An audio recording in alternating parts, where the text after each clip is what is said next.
How can you improve the clarity of your written communication? Today's tip is one that can be applied to your business and your personal life. As marketers, leaders, parents, it's one of the most important things that we do every day. Welcome to 20 for 20, where we share our 20 best tips for email marketing and business to celebrate our 20th anniversary. Here's the problem I want to help you solve today. Clear communication is hard, and you're probably making some common mistakes that makes it even harder.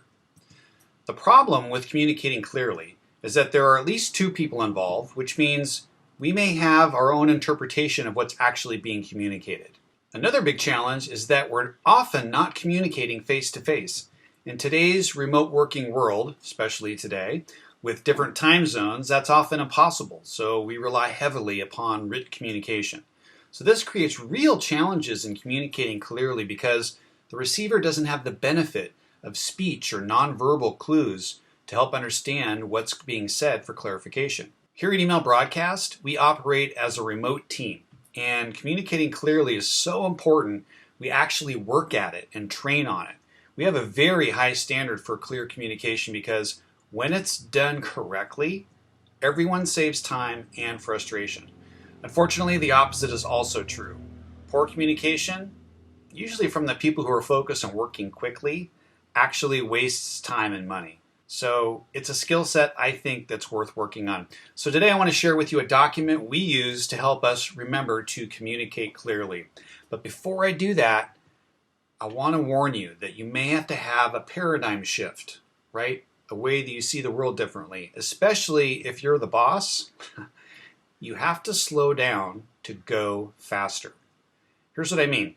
When writing instructions for someone, the standard cannot be, do I understand what I mean? Which is the very low bar that many people use to send information. What the standard really needs to be is this so clear that there's almost zero chance of misunderstanding? This standard may take some extra words, some extra time, and potentially may cause you to repeat yourself before you click send, but it's still worth doing. Remember, it's not the efficiency of the writing that's important. It's the efficiency of the communication and the work that's important. Or if you prefer an old adage, a stitch in time saves 9. To elaborate, if you save yourself a minute or two by writing quickly, but your message is unclear, this can have a cascading effect that wastes everyone's time, including yours.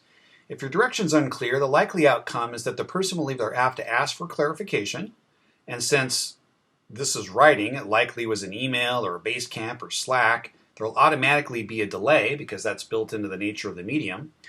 The other likely possibility is that the recipient will simply guess what you meant and spend their time doing the wrong thing. Now, both you and the recipient will have to deal with this a second time, adding frustration to both sides that could have been avoided with more clarity.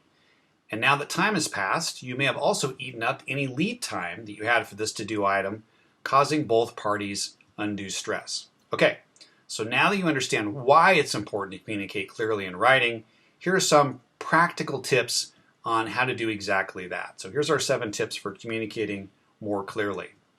Number 1, number your items. If you have a long list of things like I'm doing here, don't just put them into a long paragraph that forces the receiver to have to reread the paragraph like 10 times to make sure they got everything. If you have more than 2 things, do yourself a favor and your recipient a favor and make a numbered list. No, not bullet points, numbers. So if they need to reply, they can just use the same number that you did. This is also important to make sure that each item gets done.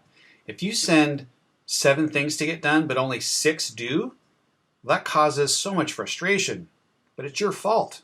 If you bury 6 different to-do items in a paragraph, you're asking to be disappointed, so don't do that. Make a numbered list instead. Okay, number 2, use names for assignments. Don't just say, let's make a copy of the document. Okay, instead, say, Kim, please make a copy of this document. Even if you feel like it's obvious.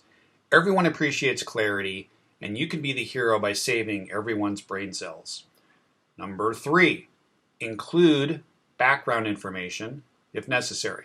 If it'd be helpful for the person to know why or what the goal is, then take an extra moment to be clear on what the ultimate outcome is. Hey Larry, our biggest client has been complaining that their template for automated message number 3 is not responsive, and they're up for renewal, so we really like to show them some love right now. Could you please fix this? Okay, this will help Larry understand the importance and the urgency of this to-do item. Number 4, be extremely specific. If you see that the social icons in the email footer need to be a different color to stand out, you can't just say, please change the social icons color and expect perfect execution. Yes, this actually happened. If there are social icons in other places in the template, those are likely to get changed as well, causing frustration for both you and the person doing the work. And since you didn't state what color, then you'll likely not get the color you were looking for. Instead, if you said, Larry, please change all the social icons in the footer only, not the header icons, to this Pantone color, FFFCCC, then you could expect proper execution. Okay, number 5, avoid pronouns like they or them, but use specific language instead. Instead of when we sent it to them, something went wrong. What? Use when Ken sent it to the client, Matt Askins, something went wrong. Also, you could avoid using it or that when you could just explain what it or that is. When Ken sent the image for this month's email, something went wrong. Okay, to be extra clear. Number 6, before you hit send, reread your note, asking yourself the entire time, is there any possible way that what I'm saying could be misinterpreted, misconstrued, not received exactly how I want? Then and only then should you hit the send button. Remember, go slow to go faster. Okay, here's number 7. It's our bonus tip. You should consider if this is the proper medium. If you spend a whole bunch of time on an email because you've included lots of details of background information and story, ask yourself this question: should this have been written in the first place at all, or should this have been a much shorter phone call instead, maybe backed up by a quick email with some bullet points? Or if the email contains a bunch of emotion, first of all, you should consider waiting 24 hours to cool down.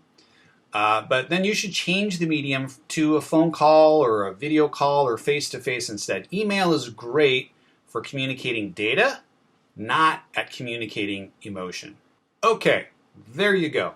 Use these 7 tips when using written communication, and you'll save yourself and your teammates untold amounts of time this year and massive amounts of frustration.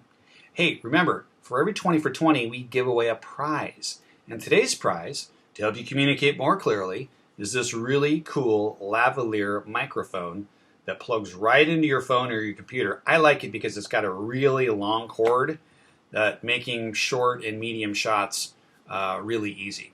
And the winner is this person right here. Anyway, thanks for watching, and be sure to tune in next time when I talk about the amazing power of email marketing segmentation. Until then, I'm Ken Mahar, CEO of Email Broadcast, where we handle your email marketing so you can win more business.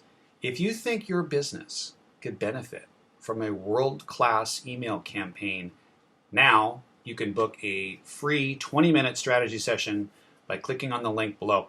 Oh, I almost forgot. We're also putting these 7 actionable tips on a downloadable PDF. I highly recommend that you print these out, put it on the wall next to your workstation until these become second nature. Thanks again for watching. Bye-bye.